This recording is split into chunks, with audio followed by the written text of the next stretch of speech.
Se préparer, qu'est-ce que c'est? En fait, se préparer, ça va être tout simplement prouver que vous répondez aux 7 critères qui ont été figés par Calliope.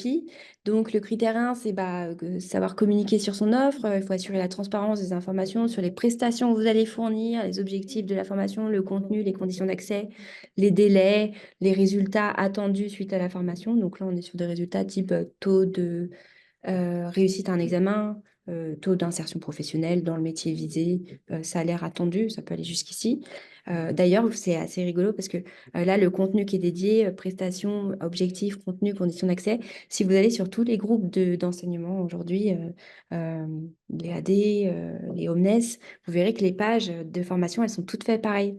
Et il y a vraiment écrit objectif, contenu, conditions d'accès. Donc, bon, bah, ils ont respecté à la lettre. C'est pas anodin, vous le verrez sur plusieurs sites. Donc, inspirez-vous. En fait, c'est une méthode qui marche, hein. OK, on répond aux critères, on déroule et on met les onglets au bon endroit. Mais Calliope, c'est aussi proposer des formations qui sont adaptées aux besoins, donc définir les objectifs d'une formation, adapter les contenus pédagogiques, etc.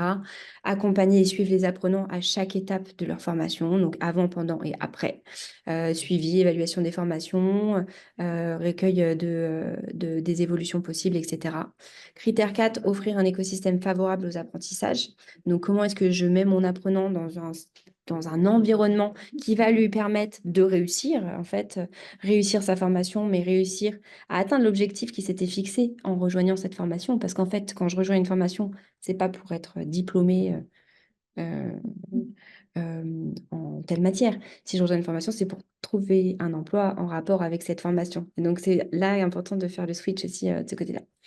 Il faut que vous prouviez que vous formez vos équipes intégrales à l'équipe et l'organisme, voilà, de toute l'équipe sur ce sujet de Calliope. Il faut que chacun soit au fait de quels sont les objectifs poursuivis par cette formation et qu'est-ce qu'on essaye de prouver. Parce qu'en fait, il y a plein d'intervenants privés enfin, dans les écoles. Voilà, il y a plein d'intervenants. Bah, eux, il faut qu'ils connaissent évidemment les objectifs que vous visez. Vous ne pouvez pas forcément les laisser en disant, voilà, c'est un cours sur l'entrepreneuriat. Et ça se trouve, vous n'auriez pas du tout la même ligne directrice sur les objectifs pédagogiques, mais ça, c'est important de les former là-dessus. Critère 6, c'est notre critère chouchou aux alumni, s'investir dans son environnement professionnel. Donc, il faut assurer l'intégration de l'apprenant dans son environnement pro et le développement donc, avec des acteurs du secteur. Donc, ça, c'est assez, euh, assez classique au niveau de l'alumni. Euh, c'est important de revenir là-dessus pendant longtemps. Par exemple, pour vous donner l'exemple des universités, pendant très longtemps, l'université, son rôle, c'était d'enseigner. Voilà. En fait, maintenant, c'est plus tout à fait ça. Évidemment, c'est d'enseigner, mais on doit aussi et surtout insérer professionnellement. Et ça, ce changement de paradigme, il se reflète complètement dans Calliope, dans RNCP, et ça impose plein de nouvelles choses. Ça impose que je ne peux pas, une fois diplômée, lâcher mon apprenant et lui dire, bon, bah, ciao, bravo, félicitations, lancer le chapeau à la cérémonie de diplôme. Non, non, je dois m'assurer qu'il a trouvé un emploi. Et s'il n'en a pas trouvé, en fait, je dois lui proposer des ateliers pour l'aider à trouver un emploi, parce que tout le monde n'est pas armé de la même façon pour trouver un emploi. Donc, maintenant qu'on constate les aides d'insertion pro, bah, derrière, il faut aussi faire quelque chose de ce qu'on n'a pas trouvé. Voilà.